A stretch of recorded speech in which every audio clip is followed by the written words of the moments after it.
그리스도와 함께 다시 살리심을 받았으면 위의 것을 찾으라.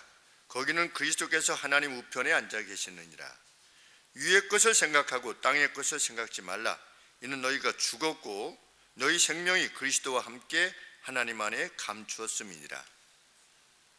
우리 생명이신 그리스도께서 나타나실 그때 너희도 그와 함께 영광 중에 나타나리라. 그러므로 땅에 있는 지체를 죽이라. 곧 음란과 부정과 사욕과 악한 정욕과 탐심이니 탐심은 우상 숭배니라. 이것들로 인하여 하나님의 진노가 임하느니라. 너희도 전에 그 가운데 살 때에는 그 가운데서 행하였으나 이제는 너희가 이 모든 것을 벗어버리라. 곧 분과 악의와 회방과 너희 입에 부끄러운 말이라. 너희가 서로 거짓말을 말라. 옛사람과 그 행위들을 벗어버리고 새 사람을 입었으니 이는 자기를 창조하신 자의 형상을 쫓아 지식에까지 새롭게 하심을 받는 자니라. 거기는 헬라인이나 유대인이나 할례당과 무할례당이나 야만인이나 수구디아인이나 종이나 자유인이 분별이 있을 수 없나니 오직 그리스도는 만유시요 만유 안에 계시니라. 그러므로 너희는 하나님의 택하신 거룩하고 사랑하신 자처럼 긍휼과 자비와 겸손과 온유와 오래 참음을 옷 입고 누가 네게 혐의가 있거든 서로 용납하여 피차 용서하되 주께서 너희를 용서하신 것 같이 너희도 그리하고 이 모든 것 위에 사랑을 더하라. 이는 온전하게 매는 띠니라. 그리스도의 평강이 너희 마음을 주장하게 하라. 평강을 위하여 너희가 한 몸으로 부르심을 받았나니 또한 너희는 감사하는 자가 되라. 그리스도의 말씀이 너희 속에 풍성히 구하여 모든 지혜로 피차 가르치며 권면하고 시와 찬미와 신령한 노래를 부르며 마음의 감사함으로 하나님을 찬양하고 너 무엇을 하든지 말에나 일에나 다 주 예수의 이름으로 하고 그를 힘입어 하나님 아버지께 감사하라. 아멘.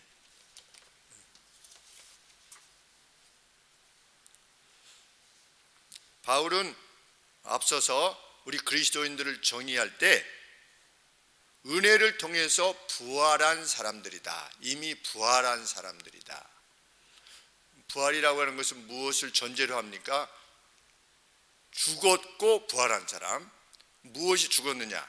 이전에 옛 자아가 죽은 사람. 그리고 우리는 부활했다. 그러니까 옛 자아가 죽고 새로운 자아를 입은 사람들이다. 이렇게 정의를 했습니다.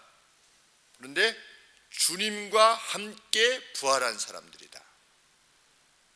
그러니까 주님께서 말씀하시는 가치를 좇아 새로운 생명을 얻게 된 사람, 새로운 삶이 주님이 원하시는 바를 위하여 사는 삶, 그러한 사람으로서 일으킴을 받은 사람이다.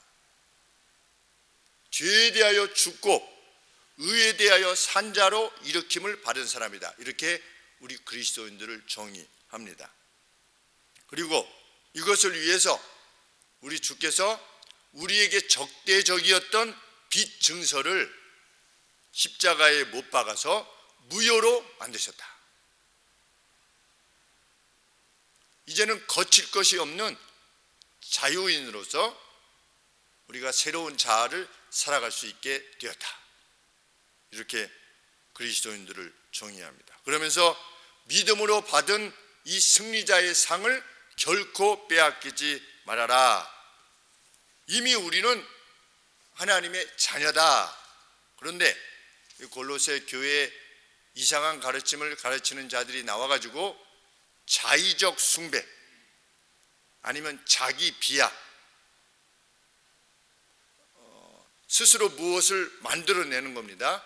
하나님을 더 잘 섬기는 방식이라고 해서 어떤 것을 만들어내가지고, 그래서 제가 말씀드렸듯이 무슨 관상기도니 내가지고 종을 친다든지 무슨 뭐 촛불을 켜놓는다든지 이러면 뭐 몇 시에부터 몇 시는 더 무슨 기도가 잘 된다든지 이런 어떤 뭐 손을 잡고 기도해야 된다든지 아니면 무슨 서로 손을 이렇게 서로 이렇게 손을 붙잡고 무슨 기도의 문을 통과합니다 뭐 이래가지고 이런 식으로 한다든지 이런 어떤 자의적 숭배를 통해서 그리스도께서 이미 허락하신 승리의 상을 빼앗지 못하도록 하라. 천사 숭배 같은 것, 성인들을 숭배하는 것, 이런 것들이 다 그것에 해당되는 내용들입니다. 예수님이 우리를 위하여 대신 죽으심을 통해서 모든 것이 빛에 대한 증서가 다 도말되었는데, 뭐 죽은 성인의 도움을 입는다든지 천사들의 도움을 입는다든지 라고 하는 방식으로 무엇을 가르치는 자들에게 예속되지 말아라. 그것이 2장의 내용입니다. 그런데 2장은 2월 달에 설교했기 때문에 2장을 제가 건너뛰었습니다. 자의적 숭배, 그것이 더 우리를 영적인 충만한 상태에 이르게 하지 않는다는 것입니다.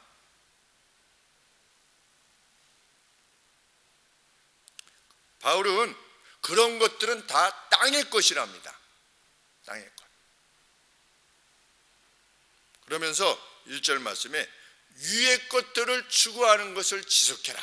우리 주님이 하나님 우편에 앉아 계신 그 주님이 계시는 위의 것을 추구해라. 왜? 우리는 결국 하늘에 속하여 영원히 살 존재들이기에 위의 것을 추구하는 이들이 되라. 진정 추구할 바는 자의적 숭배, 아니면 그 수사들이 베드로 성당에 있다고 하는 그 계단을 무릎으로 이렇게 올라가서 무릎이 막 찢겨지는 그러한 고행을 통해서 자기의 죄를 탕감해 보려고 하고, 자기의 죄를 한번 자기가 갚아보려고 하고, 뭐 주님이 당하신 고난이 어떻게 더 고통스러웠는가를 일부러 체험하려고 하고, 이런 것들은 다 땅의 것이다. 그런데 당신들은 위의 것을 택하라.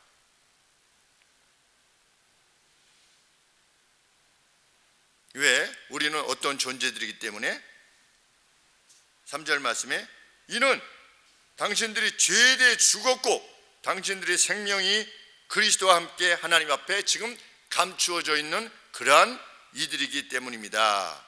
달리 말하면 생명이라는 그 비밀을 지니고 있는 이들이기 때문입니다. 주님이 주신 생명을 지니고 있는 이들인데 아직 선명하게 안 보이는 것이죠. 그래서 감추어져 있다. 이 감추어진 비밀을 안고 있는 사람들이기 때문입니다. 우리 그리스도인들은 누구냐? 이 감추어진 비밀을 가지고 있는 사람들입니다.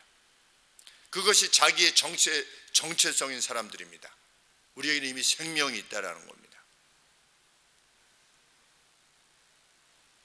그런데 그 생명은 언제 드러날 것이라고 합니까? 4절 말씀에 우리 생명이신 그리스도께서 다시금 나타내실 그때에 우리의 생명이 비로소 나타날 것이다. 그 영광 중에 나타날 것이다. 우리의 생명이 얼마나 영광스러운 것인가, 예수님을 믿어서 받은 생명이 어떻게 영광스러운 것이라고 하는 것은 그때 나타나게 될 것이다. 그 비밀을 안고 있는 우리들이다. 그러므로 우리는 하늘의 것을 추구할 뿐이다.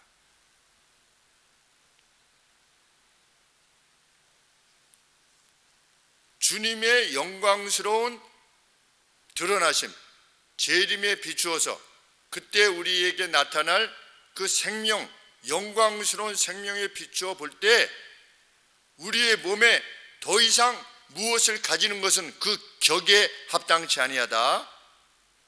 5절 말씀에 우리 몸을 간음이나 부정이나 격정이나 악한 욕심이나 우상숭배나 다름없는 탐욕에 내어주는 것은 우리의 격에 맞지 않는 것이다.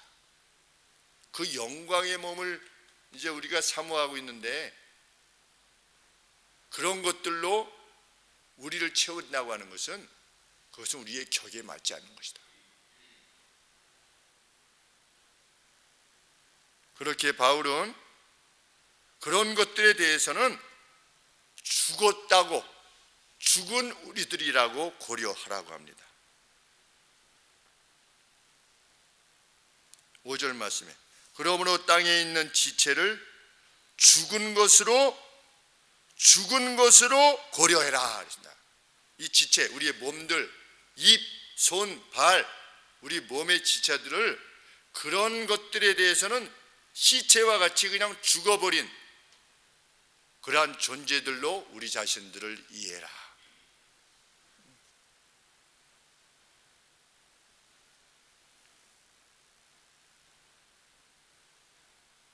그것들은 누구에게나 합당하다.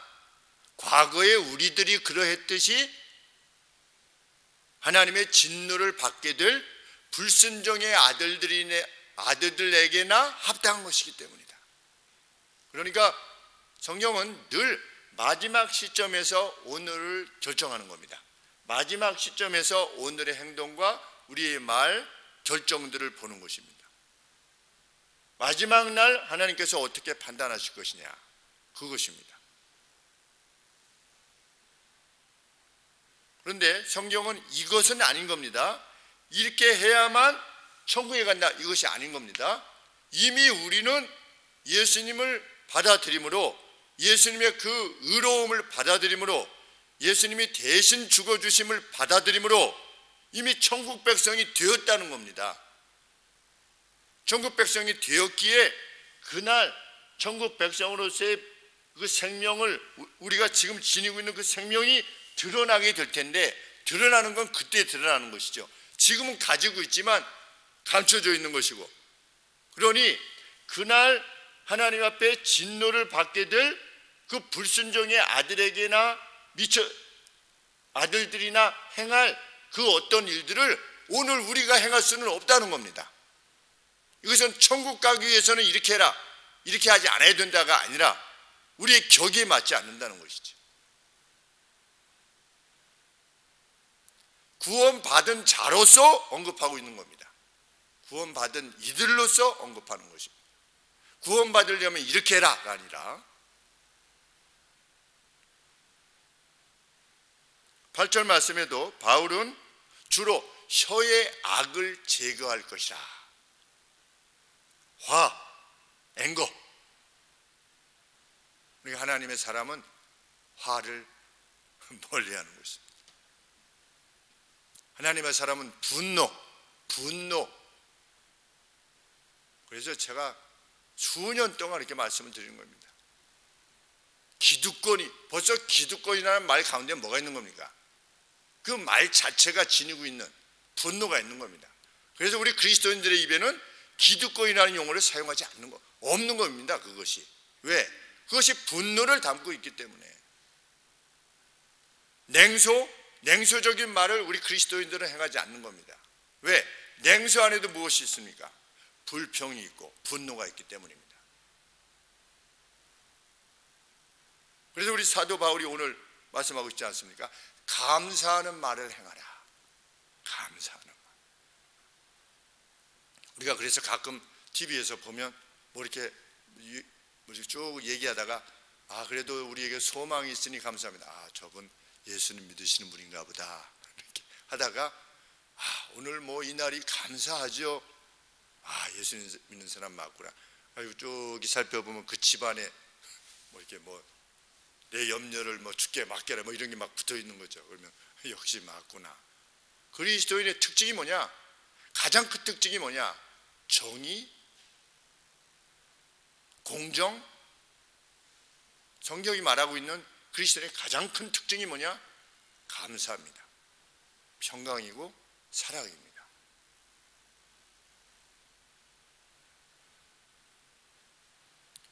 화, 9절 말씀에 분노, 패션입니다. 어떤 격정이 일어나는 겁니다. 악의, 나쁜 욕심을 말하는 것이죠. 그 다음에 중상, 욕설 등과 같은 혀의 악을 제거하라.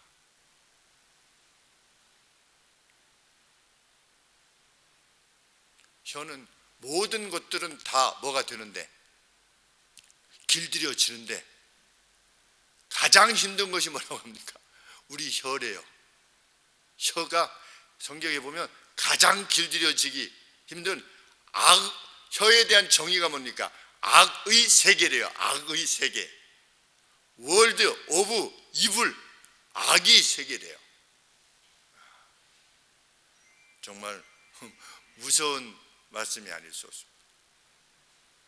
그래서 제 동생이 그 졸업 작품 만들었는데 삼각뿔 이렇게 쇠에다가 안쪽에서 바깥쪽으로 못을 다 박아놨어요. 이거 만지면 다 찔리는 거죠. 한 이 정도 크기였어요. 그래서 빨갛게 칠해놨어요. 그래서 이게 뭐 작품 이름이 뭐니 했더니 길들여지지 않는 혀래요. 정말 그러합니다. 우리 말을 하는 것과 말을 삼가는 것은 큰 차이가 있는 겁니다. 말을 하면 뭐가 되는 겁니까? 그건 죄가 됩니다. 말을 하고 싶은데 감당하게 되면 그건 뭡니까? 그래서 인내가 되는 겁니다. 그것은 상 받게 됩니다. 그것을. 그러나 입으로 말해버리면 그것은 하나님 앞에 용서를 구해야 됩니다. 그래서 입술을 지킨다는 것 정말 중요한 일입니다. 욕설,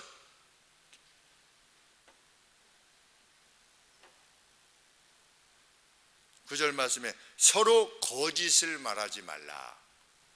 그런데 이 뒤쪽의 내용들을 보면 이것이 교회 안의 내용이에요. 교회 안에.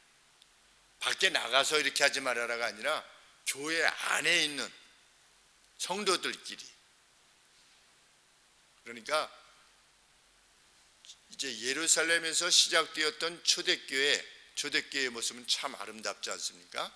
그런데 고린도 교회 이런 내용들을 보면 초대교회가 아직 어떤 복음의 어떤 질서, 그리고 복음의 본질적인 그 의미, 그리고 어떤 그 정의, 이런 것들이 아직 불명확한, 아주 선명하게 드러나지 않은 때라서 교회들이 많은 어려움을 겪고 있었다는 것을 알게 됩니다. 그 안에서 다툼도 있었고요, 이단도 있었고요, 서로 막 투기하는 것들도 있었고요, 싸우는 것도 있었고요. 그런 가운데 지금 사도 바울이 편지를 하는 것입니다.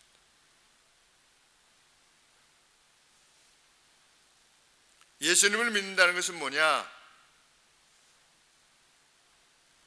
9절 말씀에 옛사람이 뭐라고 되어 있는가? old self, 옛자를 벗어버리고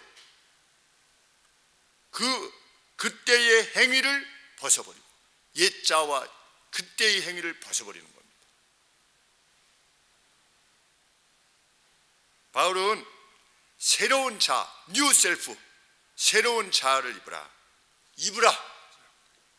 그런데 새로운 자아는 어떤 자아냐? 우리를 창조하신 하나님의 이미지에 따른 하나님의 이미지, 우리 하나님의 거룩, 하나님의 인애, 자비, 이러한 하나님의 이미지에 따른 뉴 셀프를 입으라.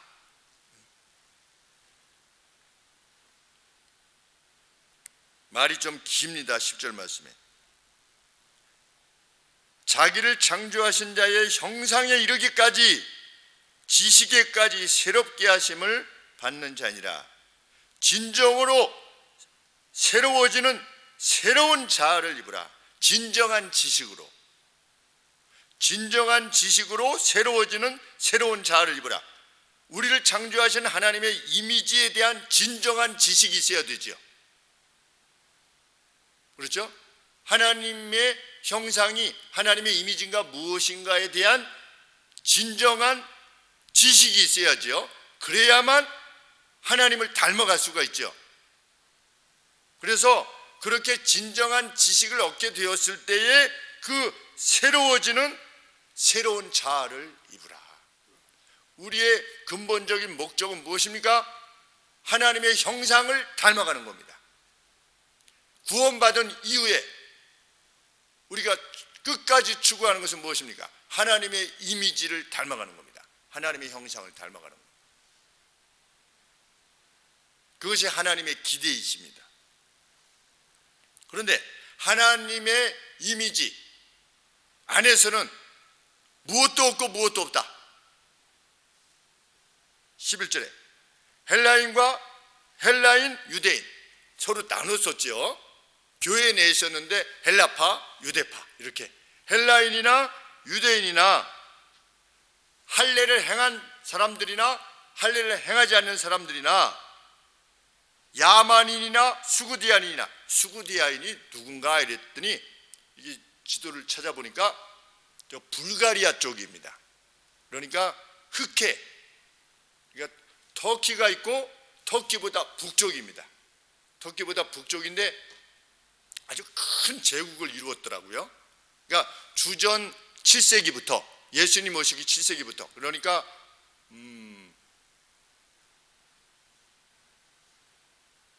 느부갓네살, 바벨론, 그때부터 AD 3세기까지 아주 그 지역을 통치했던, 아주 그 통치 지역이 아주 높습니다. 그러니까 뭐 터키 전체를 쳐서 터키 한 5배, 6배 될 정도로 아주 큰 제국이었는데, 그들이 로마 시대 당시에, 이 기록이 쓰여질 당시에는 야만인이었답니다. 그러니까 지금 하나님의 이미지는 뭐냐? 그 누구도 구별하지 아니하시는 것. 헬라인이나 유대인이나 할레당이나 무할레당이나 야만인이나 수구디안이나 종이나, 로마에 있어서 노예들이 있었고 자유인들이 있었죠. 종이나 자유인들이나 그 어떤 차별이 없다, 구별이 없다. 차별이 아니라 구별이 없다. 요새 하도 차별해서 구별이 없다. 이 단어 자체로 속이는 것이죠. 기만하고. 우리는 구별하는 것이 필요합니다. 죄인과 의인을 구별하는 것이 필요하죠. 죄인과 의인을 구별할 때 구별하는 것이지 차별하는 것입니까?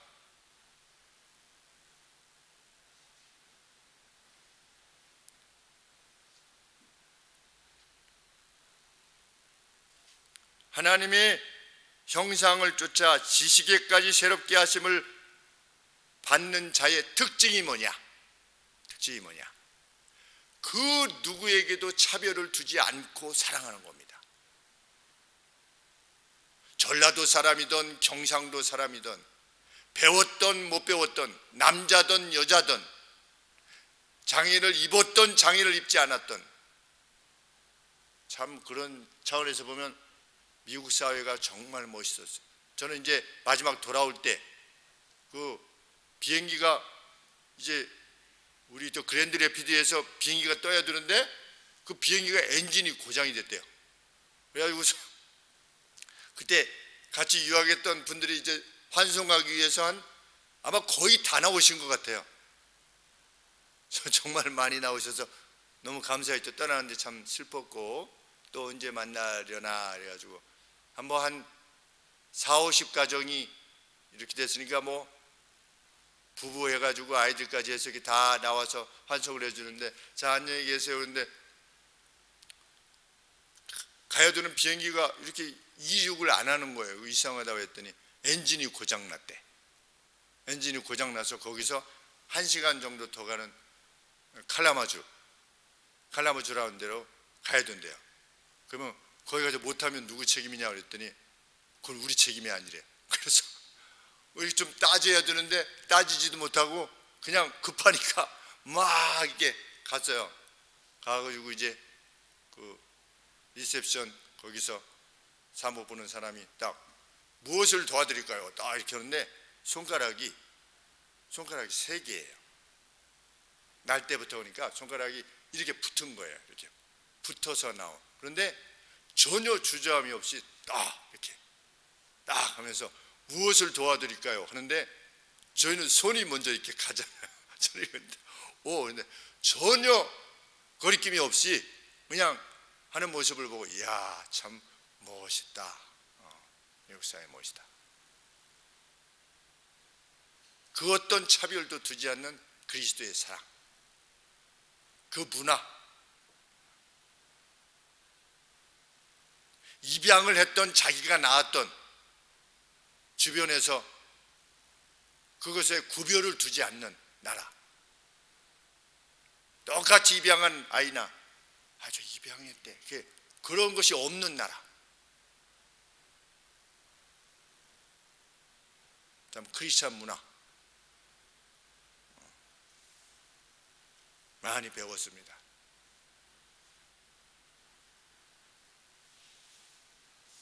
그래서 11절 제일 마지막에 그리스도께서 모두이시다. 그리스도께서 전부이시다. 이게 무슨 말일까요? 우리가 그 어떤 것을 판단하고 결정하는 그 모든 것에 있어서 그리스도께서 전부시라는 거죠. 그리스도께서. 그리고 그리스도께서 전부 안에 계시다. 이렇게 됐습니다. 그리스도는 전부시요, 그분은 전부 안에 계신다. 그러니까 우리가 어떤 그 삶의 결정을 내릴 때나 세상을 바라볼 때 무엇으로만 바라보느냐? 그리스도께서 전부이신 겁니다. 그 세계관을 가지게 되는 겁니다. 모든 것이 그리스도와 관계되어진 겁니다. 뭐 예수님께서 말씀하신 바라면 이것이지요. 너희는 맹세하지 말라고 그러셨죠? 예수님이. 그러면서 무엇에 대해서도 맹세하지 말라고 하셨습니까?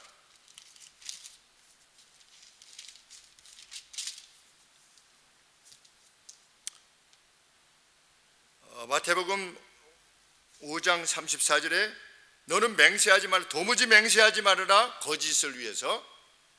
하늘로도 말라. 하늘은 뭐다? 하나님의 보좌이시기 때문이다. 또 땅으로도 말라. 왜? 땅은 하나님의 발등상이기 때문이다. 예루살렘으로도 말라. 왜? 큰 임금의 하나님의 성이기 때문이다. 이것이 무엇을 말하는 겁니까? 그리스도께서 전부시라는 겁니다. 세상의 주인이시요 모든 것 안에 계시며 모든 것을 이끌어 가시는, 처음과 마지막을 결정하시는 그리스도께서 전부이신 거지요.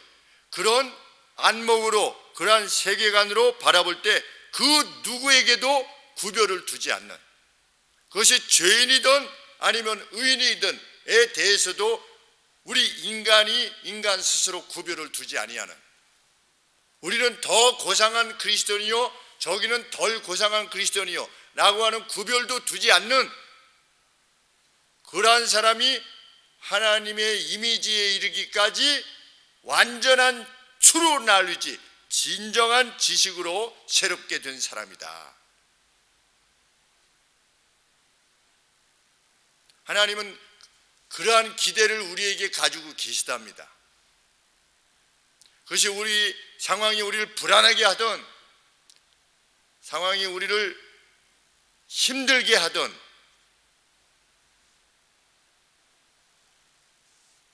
거기에 흔들리지 않고,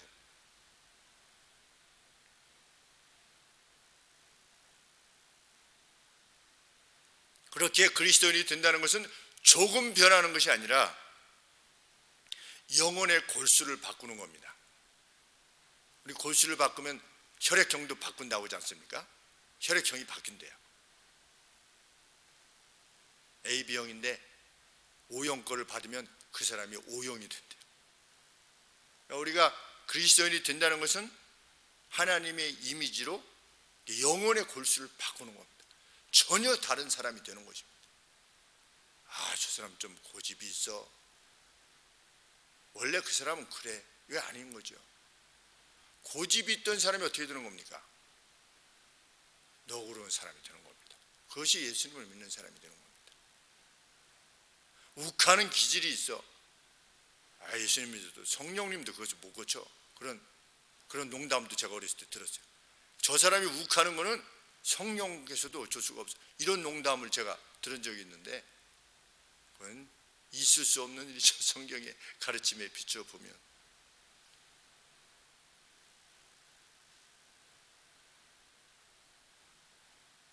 그는 앞서 언급된 모든 더러운 것들을 벗어버릴 수 있다. 이것이 성경의 정의입니다.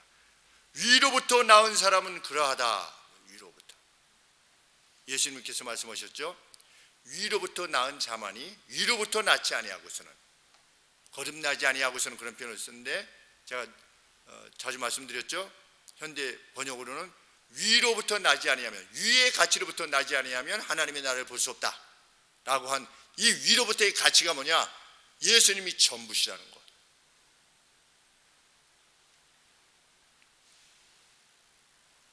예수님 당대에 영지주의자들이 있었습니다. 그들은 자신들이 그냥 보통의 성도들보다 훨씬 더 영적으로 엘리트라고 생각했습니다. 그런데 정말 하나님의 이미지를 받은 사람들은, 새로 태어난 사람들은 영적인 엘리트주의에 무슨 삼정회 이런 거 만들지 않는 겁니다. 삼정회, 세 가지 정결한 피워, 우리 선배들이 만들었어요. 삼정이라는 것을.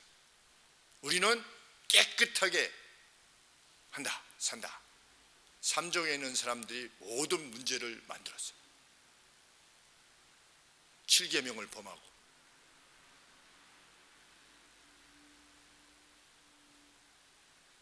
누구보다 내가 더 엘리트다라고 생각하는 것은 하나님의 이미지가 아닙니다. 그래서 누구와 누구를 구별하는 것은, 오늘 우리 청지기반때 물으셨습니다. 왜 우리 교회는 구역이 없는가?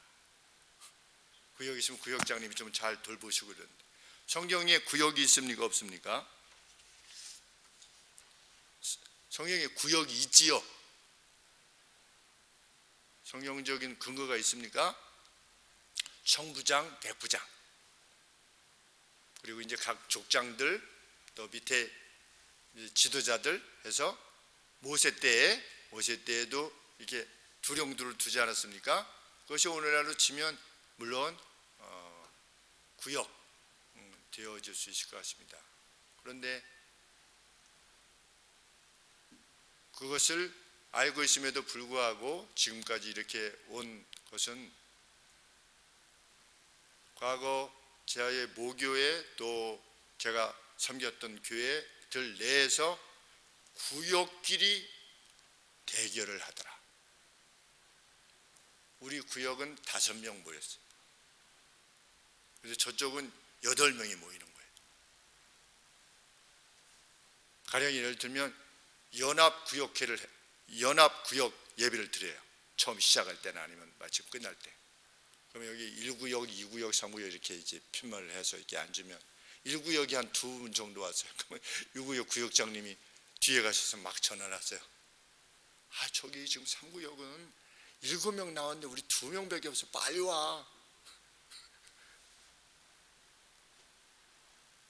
너무 부정적으로만 보는지 잘 모르겠지만, 모두가 모두에 대해서 라이벌 의식을 지니지 않는 그런 교회이고 싶어서 그런 것 같습니다. 지금까지는.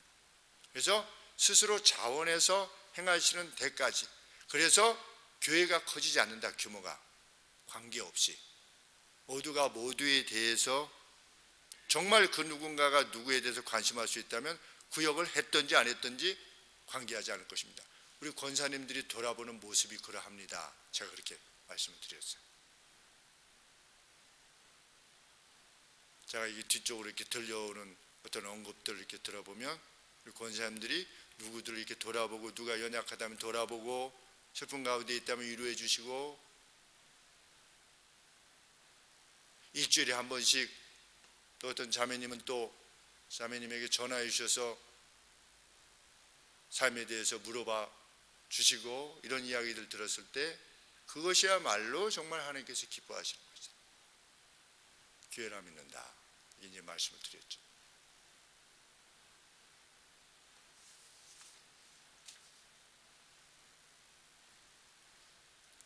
배우지 못한 사람을 경멸하거나 영적으로 미치지 못했다고 여겨서 그 누구를 비하하지 않는, 야만으로 여겨졌던 수구디아인, 그들도 역시 수구디아인들 중에 누가 크리스찬이라면 오직 믿음의 동료요 가족의 한 구성인일 뿐입니다. 그것이 교회입니다.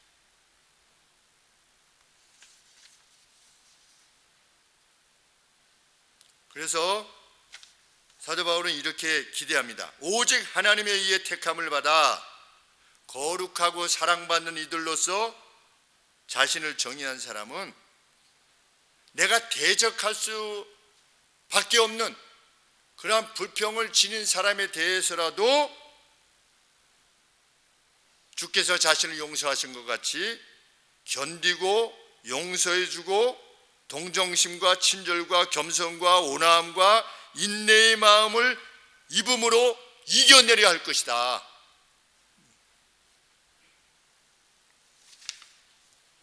그러하지요?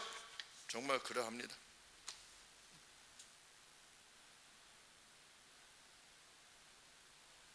그것이 13절 말씀입니다. 누가 네게 혐의가 있거든, 어떤 사람이 나를 이렇게 교회 내에서 뭘 하는 겁니다. 그러면 내가 어쩔 수 없이 그에 대해서 대적할 수밖에 없게 되죠. 어게인스트해서 불평할 수밖에 없는 그러한 상황을 지금 말하는 겁니다. 사도 바울이. 실제로 상황은 그런 상황인 겁니다. 그런데도 불구하고 주께서 우리를 용서하신 것 같이 서로 용납하고 피차 용서하는, 그것이 가능해지는 그러한 믿음의 가정이 될 것이다. 이렇게 사도 바울은 권하고 있는 것입니다.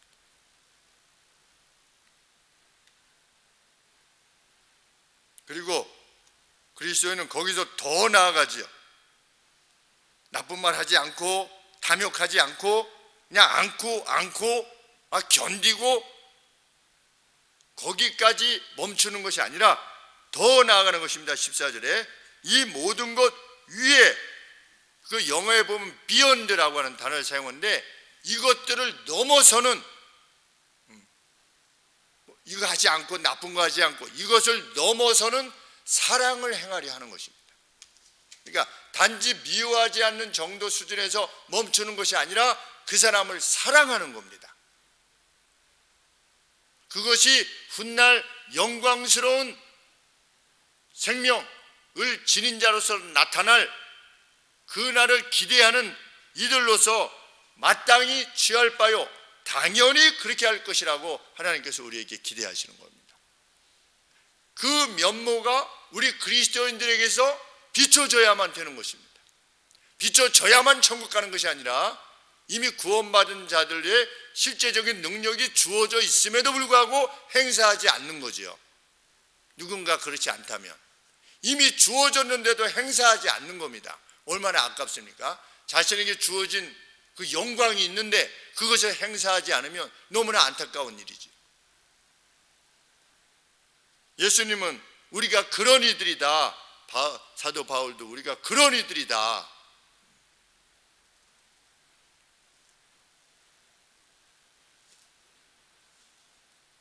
그래서 이 모든 것 위에 사랑을 더하라. 이는 온전하게 매는 띠니라 그랬는데 퍼펙트 본드래요. of unity, 일치를 가져오는 완벽한 본드래요. 유대래요. 뭐가? 사랑이. 하나님께서는 교회가 완벽한 일치, 유니티를 지니는 그러한 주님의 몸이기를 원하시는 겁니다.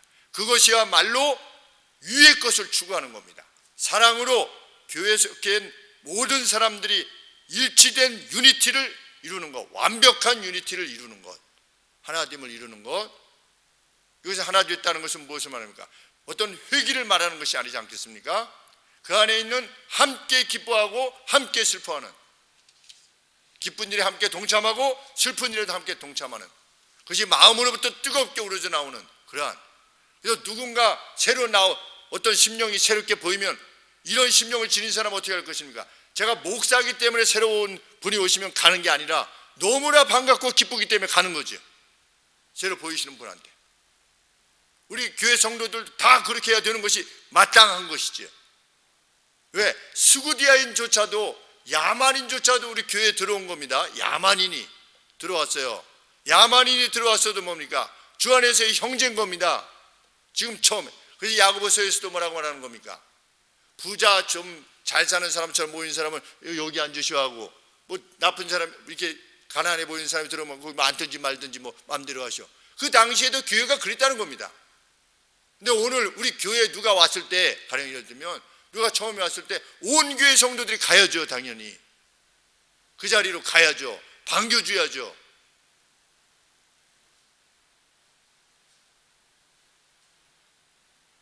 그분과 우리가 영원히 천국에서 영광의 생명을 안고 살아갈 거 아니겠습니까?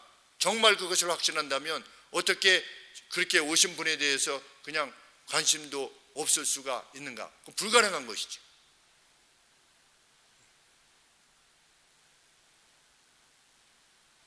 달려가야죠.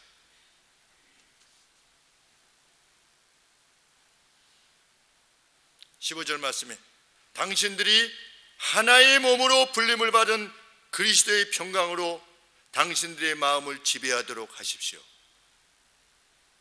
당신들은 하나의 몸으로 불림을 받았습니다. 그리스도의 평강으로 당신들의 마음을 지배하도록 하십시오. 교회를 생각할 때 늘 평강이 넘치는, 평강이 항상 넘칠 수 있습니까? 불가능하지요. 왜? 죄인들의 모임이기 때문에. 교회가 점점 커질수록 더 그렇겠죠. 마음이 불편한 사람들이 생길 수 있죠. 그렇지만 우리는 당신들이 하나의 몸인 교회로 불림을 받았다. 그리스도의 평강으로 당신들의 마음을 지배하도록 해라. 계속해서 마음이 강조됩니다. 마음이. 그리고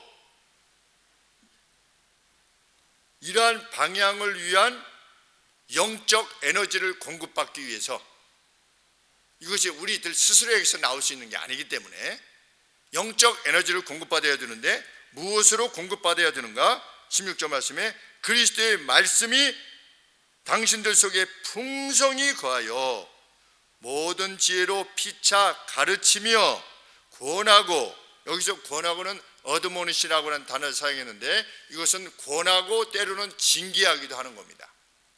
격려하기도 하고 때로는 징계하는 것까지도 포함하는 것입니다. 권면하고 시와 찬미와 신령한 노래를 부르며 마음의 감사함으로 하나님을 찬양하고 모든 영적인 액티비티를 지속하라는 겁니다.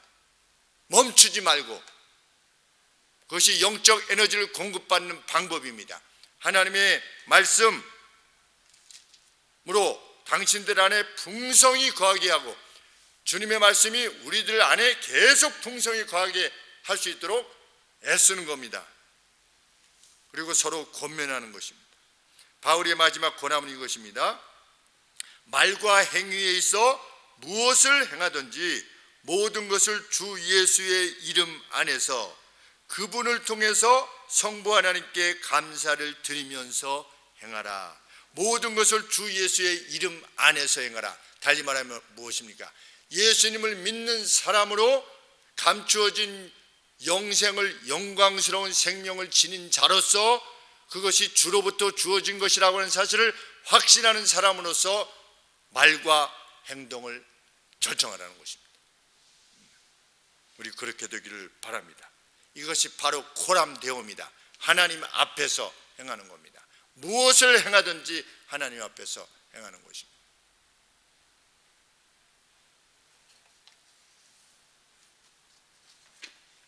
사랑에 승리하는 우리가 되어지기를 원합니다.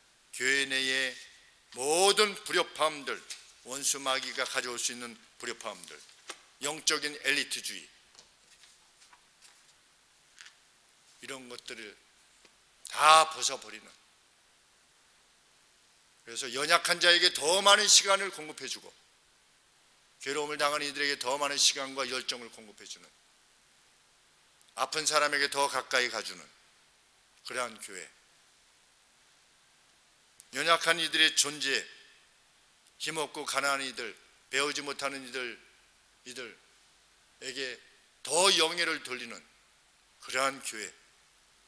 그래서 하나님 앞에서는 누구나 많이 사랑받을 수 있는 그러한 기회가 열려져 있음을 함께 확신하는 교회, 그러한 교회가 되어지기를 소원합니다. 기도하겠습니다. 하나님 아버지, 위의 것 정말 매분 매초의 생각과 결정 그리고 행동과 말이 우리 주님과 관계되어져서 그 세계관으로 행하는 저희 되게 하여 주옵소서. 승리하게 하시고 그것이 사랑이 되게 하여 주옵소서. 예수님의 이름으로 기도합니다. 아멘.